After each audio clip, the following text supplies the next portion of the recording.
So Meg just launched this AI agent and it's currently in the beta. And here's everything that you need to know about the Meg AI agent. So once you sign up on Meg, here is what the dashboard should look like.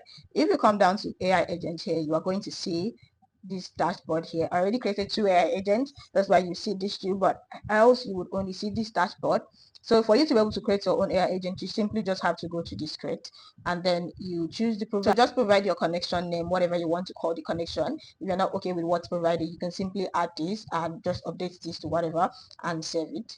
So the next thing you want to do is your agent name, what you want to call the agent, and the model that you want it to run with. You can choose from any of these models here, and then of course your system prompt. What is going to be the guide, which is going to be the guide that the agent is going to use to run its tasks. So let me simply just walk you through a simple one that I had created for a client.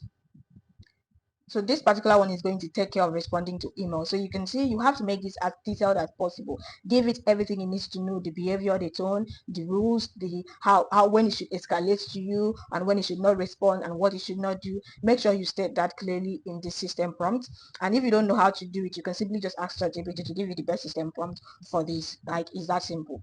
Right, so if you come down here, once you are done with how this looks, you can come down here and give it more context, which is going to be the knowledge base that it's going to work with. So you can have like a PDF knowledge about your business and everything, your company, everything it needs to know. That's what you're going to add here. Like, I already added my own knowledge base here. If you want to add any, you just come here. You can add a text, a PDF, a docs, a CSV, MD, and a JSON. So you just click upload here. Once you choose your file from here, you choose here, you just come here and upload. I already have mine and I don't think I have any other document I want to upload. So that's why I'm not trying to upload anything. After that, you just add your MCPs, which are going to be the tools that it will use to run and complete a task. If you want to add more, you can simply just come here and choose any from here, just add and you save. If you want to add more, like you can see these ones here that I have added in case it needs to work with that. And you can go ahead and add other tools that is going to need, say Google Sheet and any other tool. Basically, if it needs to go through your Notion, if it needs to go through your messages, whatever it needs to go through during the process so that it can run and provide the best results, you just have to add those tools here. Like in mine, for example, this is going to be a customer care staff for a business, and ideally, it's going to also take care of taking orders. So it has to be sure that what the client is requesting for is available. So that's why I had to add this Google search module, because it's going to use that to actually go into the inventory to search for the particular products that the client is looking for. If it still matters available, if it is, then it knows how to respond to that client. That's why it needed that module. So you just have to think about it in the lines of what is it that this thing is going to need. If it's going to need a module, you can actually add one module, whatever that thing is going to be, whatever module. You can come here and create a module to from whatever. You need it to go into Slack to get a message to be able to run. If you need it to go into your Gmail, whatever tool it needs, you just put it here. And you can also add a scenario here. So a scenario is something that's already been created, like a structure that I already created. So maybe before it runs, it has to send an email to be able to run, or it has to escalate something to be able to run, whatever works for you, right? You just save here, and you can come in here and start training it, start asking it questions to see how it responds. If it does not respond as good, you can go in and add, update the system prompt, or you can tell it that, oh, I don't want you to respond like that, I want you to respond like this. So you use this space here to train it and until it's good enough for you. Then once it's good enough for you, you just simply save this. So once this is saved, you can use it in your scenarios to set up some things for yourself, right? So now that we have this, let me take you to how I actually use this AI agent in my scenarios. So that is saved. I simply just come back to organizations here, and I click on create a scenario here. It's loading, so it might be a problem for it to keep it moving. So since we are trained this to respond to emails, of course we are only going to connect this to emails. So we are going to do email here. It's going to watch for our emails, all the emails that we ever receive in our business or company email address, or whether. So the folder is going to be inbox, and the criteria is going to be all emails, and you can choose this to run once, and we say all emails, and you save. Or you can ideally on You can ideally change this to only work with unread emails, just in case sometimes you might always go in and respond to your emails yourself. So you don't want that to still operate on it. So you don't want the system to still work on those ones that you've responded to. So let's make it unread emails. And then the next thing you want to do is add that AI agents that you had created, because that's AI agents that is going to generate the response with the context that it has, right? So that it can send to the person. So you choose your so you choose your agent here. This is where it's going to list all the agents that you have created for you. So in this case, we'll use the email staff. And it already has, if you want to add more modules that is going to use to run this, of course you can add it here. Any updates that you want to make, you are still open to making those updates here, but it will affect the training of your agent, of course. So you want to add them. So you're going to add the thread here, what is going to work with here, which is going to be the text content here. So if you want to give it additional instructions, you are open to giving it here, and which we want to do because we want it to be able to do some certain things. So what are we going to tell it? So we tell it to use my name. So we give it a name, because normally in an email, once it generates the response, it might not really know what to give you at the end. It might just say yours and do your name with with braces or brackets.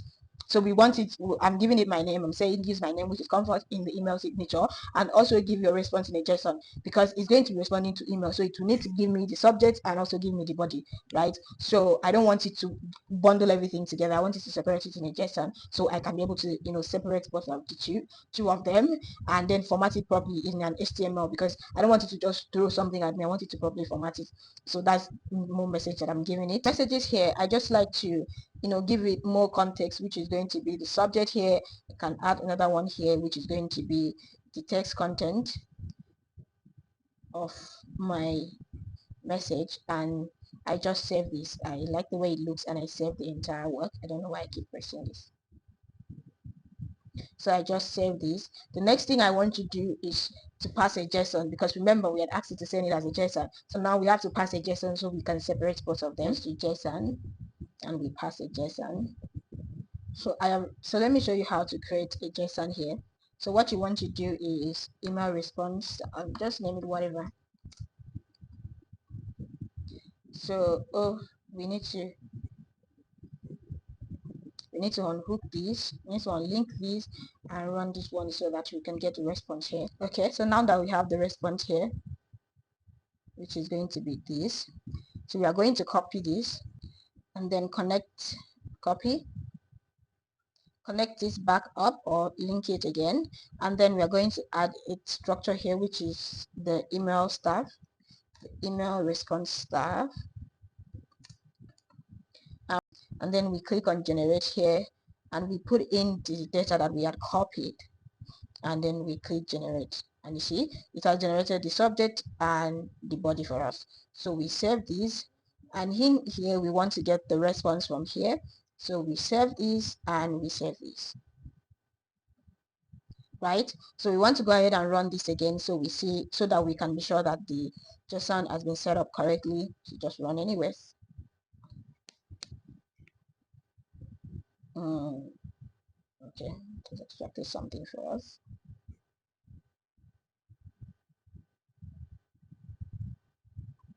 So yeah, so that is working perfectly. So what we want to do ideally is, in an ideal setting, right, once a customer sends a message, you are not going to respond that second. There's going to be some time difference, so that you will actually use it to type and respond to the person. So for you to be able to simulate that type of thing, you would just make the system sleep.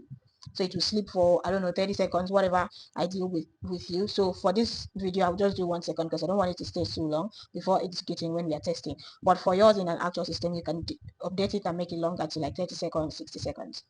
Right, so once you set the sleep module, you want to go ahead and set your response module, which is going to be sending an email. So you send an email here, and you establish your connection, and the recipient is going to be whoever sends the email, which is going to be the sender in this case. And then the subject here is going to be this. As you can see, our JSON has break down the both of them, so as split the subject from the body, so you can pick individually now, and you just click save here and you save. You might want to have maybe a system that notifies you, say maybe you and your team on Slack once this happens, in case it's something, maybe it's an order that you have to fulfill. So once it generates the response and sends to the person, you might have to look into it, or depending on whatever works for you, right? So you can just have this set up, and then it can escalate to you if there is a problem, right? It can send you like a message if there is. And of course, as this system is already set up, and all you have to do is click save here, and you can run this once here.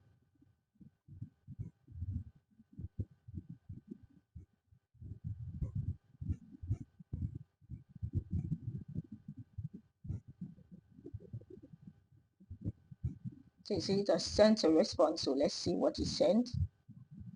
It said, thank you for sending over your receipt. We're reviewing now and we'll follow up with you shortly once everything is confirmed. So you see how it took the time to,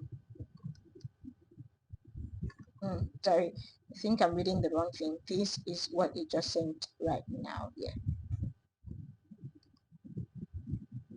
So let's save this here. It keeps on switching between the JSON parameters that it's extracting. So let's take that out and see. Although it rarely happens to me, so let's see how and why that is happening.